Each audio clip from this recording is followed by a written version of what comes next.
Assalamualaikum warahmatullahi wabarakatuh. Perkenalkan, nama saya Mia Amelia Artati dengan MPM 2008041. Baiklah, saya dan rekan saya akan membuat video untuk memenuhi tugas dasar-dasar filsafat yang diampu oleh Ibu Dr. Sylvia Marni MPD. Baik, kali ini saya bersama rekan-rekan saya akan membuat video tentang tokoh dan pemikiran filsafat. Dan tokoh dan pemikiran filsafat yang kami ambil adalah Ibnu Maskawai. Ibnu Maskawai dan pemikirannya. Nama lengkap Ibnu Maskawai adalah Abu Ali Ahmad bin Muhammad bin Yakub bin Maskawai. Ia lahir di Rai pada tahun 320 Hijriah atau 932 Masehi dan wafat pada usia lanjut di Isfahan pada tanggal 9 Safar 421 Hijriah atau 16 Februari 1030 Masehi.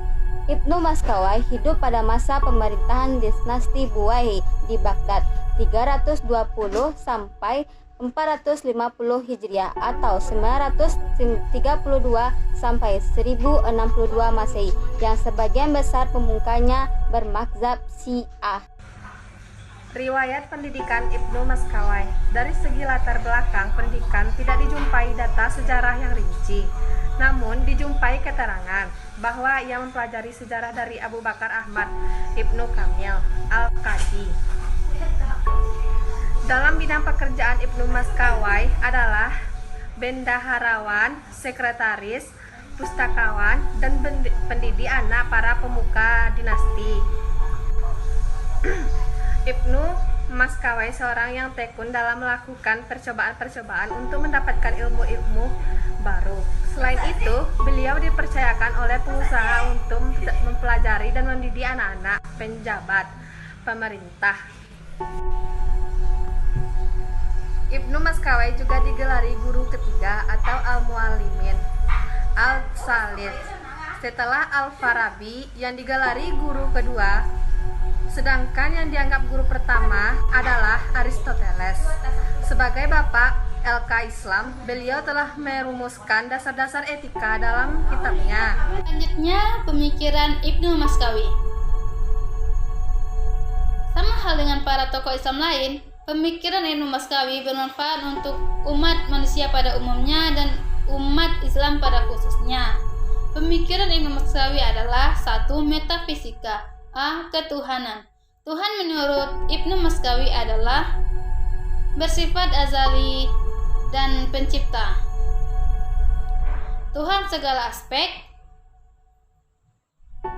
Tuhan tidak dapat terbagi-bagi dan tidak mengandung kejamakan. Dan tidak satupun setara dengannya. Tuhan ada tanpa diadakan dan adanya tanpa bergantung pada yang lain, sementara yang lain bergantung padanya.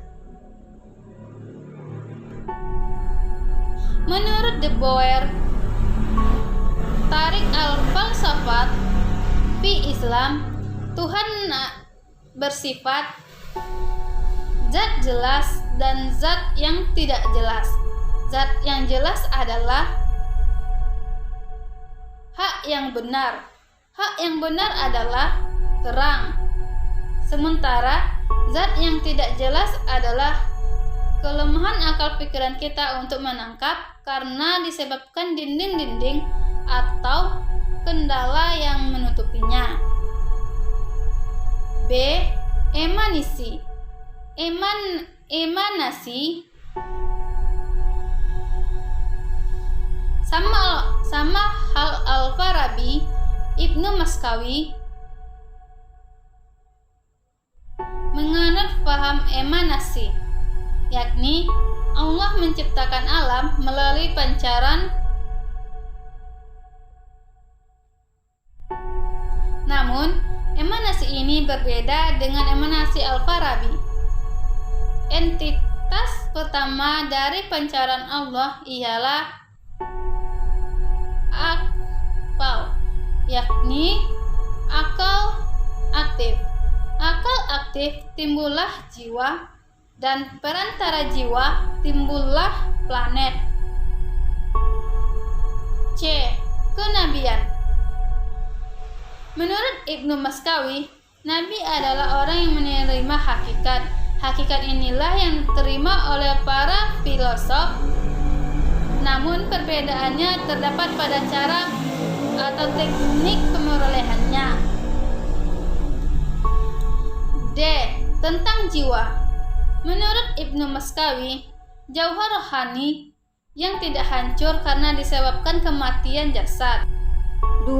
Dasar-dasar etika. Dasar-dasar etika Ibnu Maskaweh juga digelari sebagai guru yang ketiga, sudah Aristoteles sebagai guru yang pertama, dan Al-Farabi sebagai guru yang kedua. Ibnu Maskaweh dianggap sebagai guru etika karena salah satu karyanya yang berjudul Tazwib Akhlak, yang berarti pendidikan budi, yang sudah dipakai oleh pakar-pakar pendidikan agama Islam untuk dijadikan teori terutama tentang adab manusia. Sementara itu, sumber filsafat etika Ibnu Maskaweh berasal dari filsafat Yunani, peradaban Persia, ajaran syariat Islam, dan pengalaman pribadi. Dalam menjelaskan etika Islam, menurut Ibnu Maskaweh, yaitu di A. Pengertian akhlak. Akhlak menurutnya adalah suatu sikap mental atau keadaan jiwa yang mendorong untuk berbuat tanpa dipikirkan dan dipertimbangkan. Sementara tingkah laku manusia terbagi menjadi dua unsur, yakni unsur watak naruliyah dan unsur kebiasaan dan latihan.